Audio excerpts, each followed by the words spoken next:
बसला ना धक्का? मिस्टर होळकर, सत्य नेहमी आपल्या डोळ्यांना दिसतं तेवढंच आणि तसंच नसतं. आपल्या नकळत सुद्धा बऱ्याच गोष्टी घडत असतात. आणि मी यातलं काही वाढवून सांगत नाहीये. मंजुषा वहिनी आमच्या घरी माझ्या साखरपुड्याच्या दिवशी आल्या होत्या हे खरंय, पण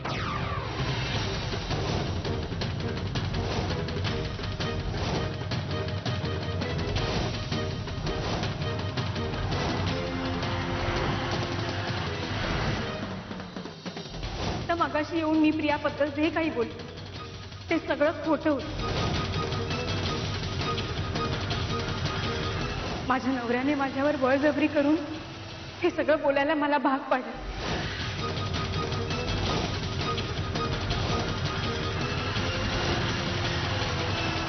मिस्टर होळकर, तुम्ही नेहमी मला दगाबाज म्हणायचात ना, पण हे काय?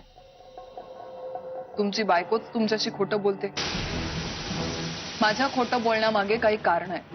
सतत त्या सत्यजितच्या धाकात मला जगावं लागतं. पण तुमच्या बायकोचं काय? मिस्टर होळकर, तुमच्यासारखा इतका प्रेम करणारा नवरा मिळालाय तिला, तरीही ती तुमच्याशी खोटंच बोलते ना. तुम्ही तिच्यावर एवढा विश्वास दाखवलात, त्या बदल्यात तुमच्या पदरात काय पडलं? खोटेपणा. मिस्टर होळकर, मी काही तुमच्या शब्दाबाहेर नाही. तुम्ही जर मला गप्प बसायला सांगितलं तर मी गप्प बसीन, पण मी तोंड बंद ठेवल्याने सत्य बदलणार नाही. एक चूक माफ, दोन चूक माफ, तिसरी चूक पण माफ. आता नाही Mrs, your punishment time is starting. Punishment time until death. You are dead. Hell, I will do it.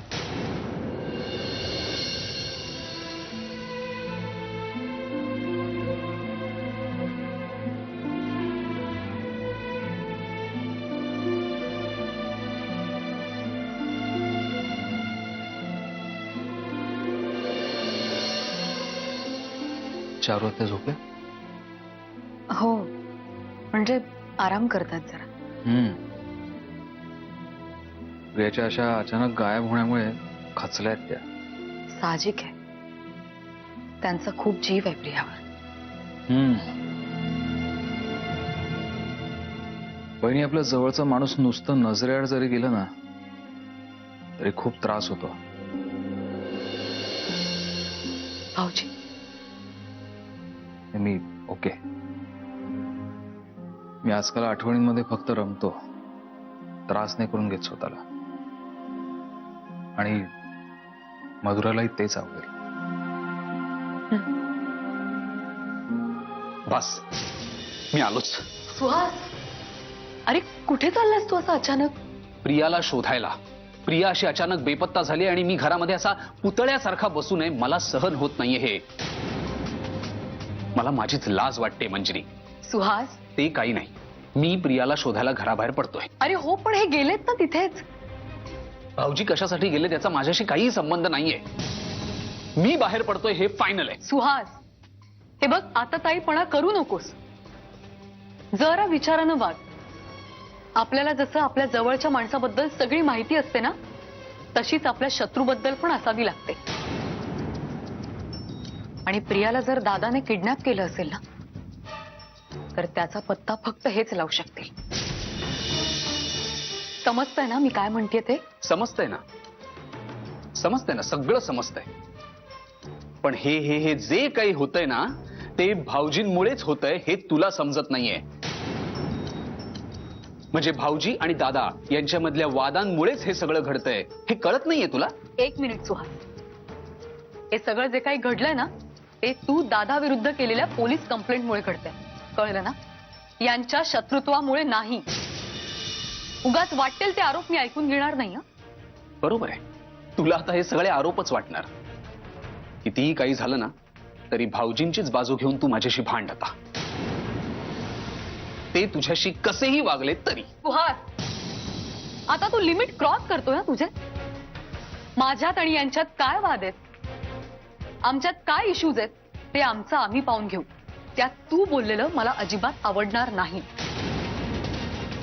जसं तुझ्याबद्दल आणि प्रियाबद्दल कोणी बोललेलं तुला आवडत नाही ना, तसं ते दुसऱ्यांनाही आवडणार नाही याचं भान ठेव जरा. मंजिरी, मी उगाचच बोलत नाहीये. भाऊजींना प्रियाबद्दल जास्त.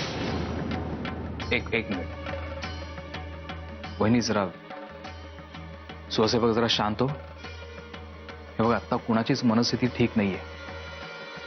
त्यामुळे काय होईल, उगाच शब्दाने शब्द वाढत जाईल आणि उगाच वेगळ्या विषयाला फाटा फुटेल.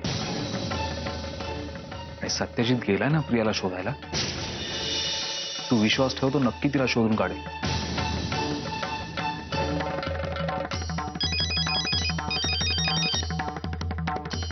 बघ, सत्यजितचाच फोन आहे.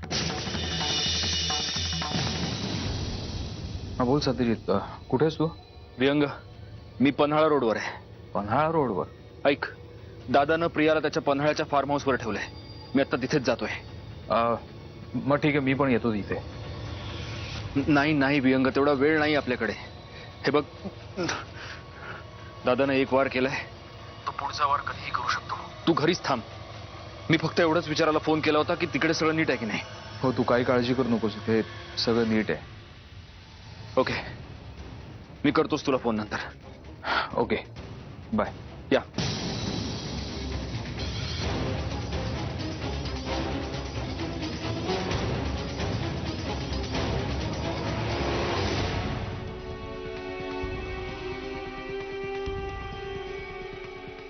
सापडली प्रिया?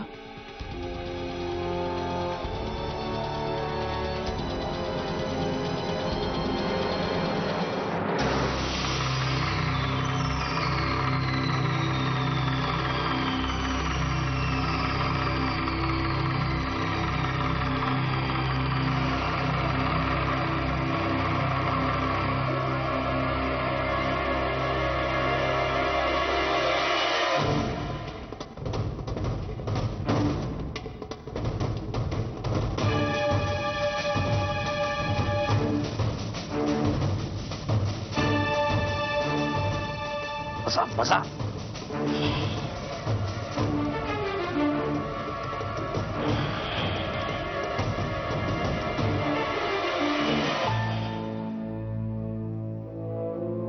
ये जो चिलमन है दुश्मन है हमारी. ओ हाय मिसेस. हा, चोरून चोरून काय बघताय आमच्याकडे? डायरेक्ट बघा, डायरेक्ट नजरेमध्ये नजर घालून.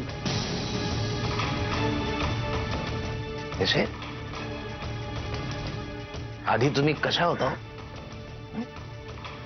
किती सोजवळ, किती साल, मितभाषी. आता आहात का हो तशा तुम्ही? हो, मी अजूनही तशीच आहे. झूठ बोले कौआ काटे, काले कौवे से डरियो. नाही, मी खरंच बोलते. आमचं काय मागणं हो तुमच्याकडं? आमचं छोटस मागणं हो तुमच्याकडे. तांबडे बाबा सोडून आम्ही कुणाकडे काही मागत नाही, फक्त तुमच्याकडे मागतो. आम्ही याचं राजबिंडे, तुम्ही अशा येड्या बिद्रा. आम्ही काय बोलतो?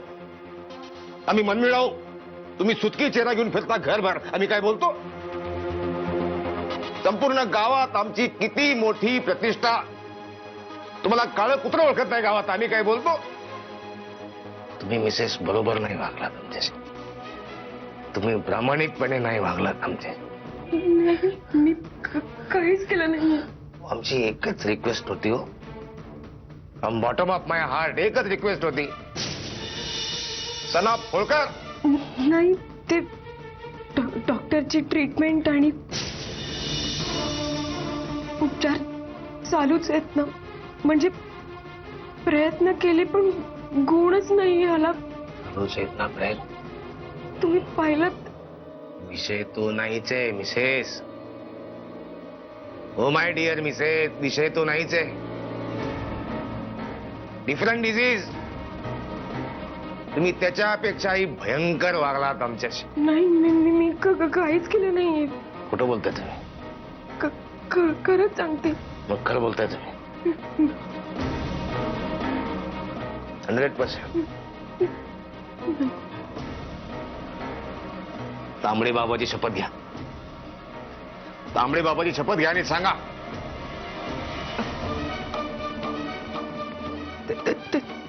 तांबडे बाबाची आणि तुमची शपथ घेऊन सांगते मी बस. काय. बस बस बस बस. हे ना किती धीट आहात हो तुम्ही मिसेस. तुमच्या धिटाईची दाद दिली पाहिजे. हिमतीचे आहात तुम्ही. आमच्या समोर तुम्ही तांबडे बाबाची खोटी शपथ घेतली. हिम्मत आहे तुमच्या.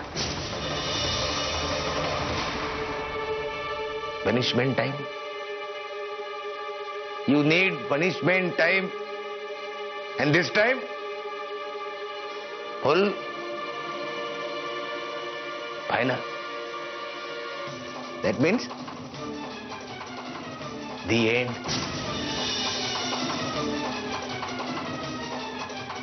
Total.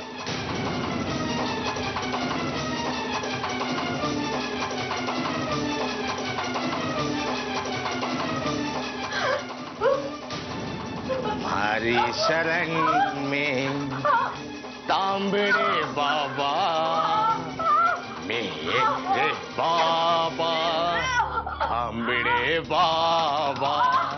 ये नयन तुम्हारे दर्पण मेरा, चरण तुम्हारे मन अर्पण मेरा. अब तो दर्शन दे दो बाबा. अब तो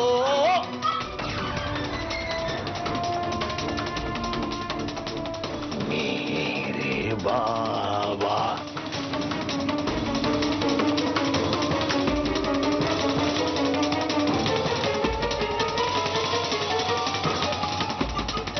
थैंक यू वेरी मच.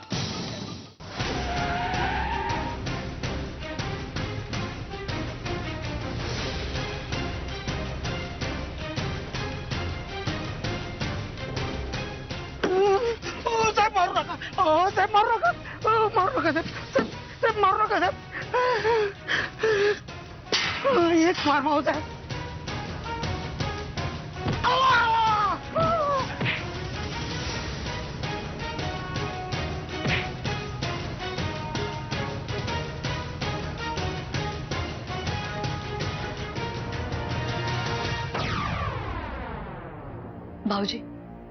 भाऊजी तुम्ही प्लीज तिथे जाता का?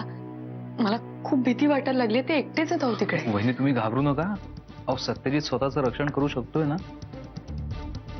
ते मला माहिती आहे भाऊजी, पण रागाच्या भरात ते काय करतील ना याचा काहीच भरोसा नाहीये. त्यात तो दादा कसा आहे आपल्याला खूप चांगलं माहितीये. हे बघा मी सांगते ना म्हणून तुम्ही जा प्लीज. वहिनी ही शांत व्हा. बघा जरा समजुतीने घ्या. मी तुम्हाला सोडून कुठेही जाणार नाही. मला सत्यजितने जसं बजावून ठेवलं आणि त्याचंही बरोबर आहे. तो दादा कुठल्याही थराला जाऊन काहीही करू शकतो. मला समजतं ना मला काय म्हणायचंय ते. मला समजतंय पण तुम्हाला नाही समजत आहे मी काय म्हणते ते. मला काहीच ऐकायचं नाही.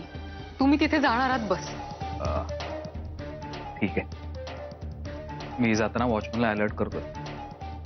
तुम्ही कुठलाही फोन रिसीव्ह करायचा नाही एवढं लक्षात ठेवा. आणि घराच्या सगळ्या खिडक्या आणि दारं बंद करून ठेवा. मी जेव्हा परत येईन तेव्हा मी फक्त एक तुम्हाला मिस कॉल देईन.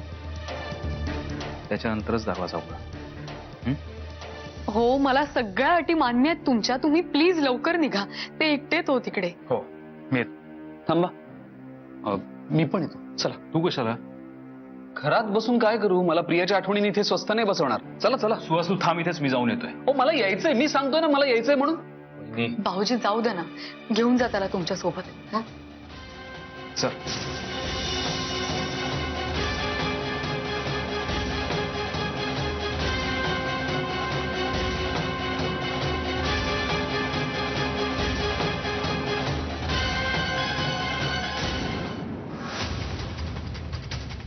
तुझा मालक कुठे आहे? हाक मार, हाक मार, मोठ्याने हाक मार. कुठे आहे तुम्ही?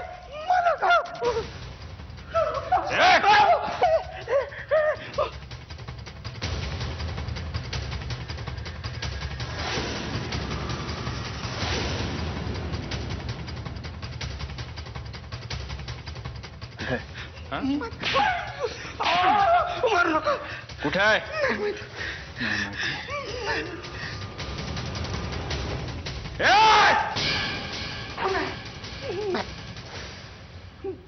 नका म्हणू. अहो साहेब, नाही करत माहित नाही. आयुष्य पण दादा कुठे आहे? अहो साहेब, आयुष्य पण मला माहित नाही. फसवलोस, न- फसवतोस मला. मी आलो तो, मी इथंच होतो. तो साहेब इथंच होते. एक मिनिट साहेब, एक मिनिट. हे बघा, हे बघा, त्यांनी मला याच घरावरच्या पत्त्यावर SMS केला होता साहेब. हो साहेब, मारू नका साहेब. साहेब साहेब मारू नका साहेब. सांग दादाला, प्रियाला त्यानं पाताळात जरी दडवून ठेवलं असेल ना, तरी शोधून काढेन तिला मी.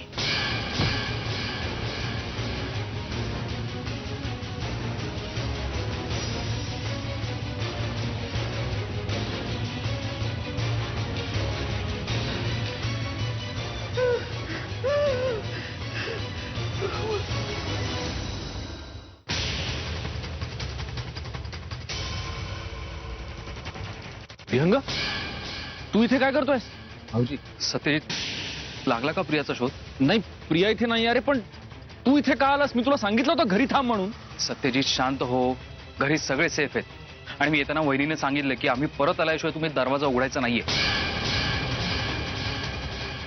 आणि मी वॉचमनला सुद्धा अलर्ट केलंय. विहंग, माझा जर त्या वॉचमनवर विश्वास असता तर तुला काय घरातली गर्दी वाढवायला बोलवलं होतं मी? हे बघ, आय एम सॉरी, पण दादा इथे नाहीये, प्रियाही इथे नाहीये. दादा आता कुठे आहे, तो काय विचार करतो, त्याचा पुढचा वार कोणावर आणि कधी असणार आहे काहीच माहिती नाही. तू घर तसंच टाकून आलायस विहंग. तू प्लीज घरी जा, मी पोलीस स्टेशनला जातोय. ओके. अरे वा, हे बरं आहे भाऊजी.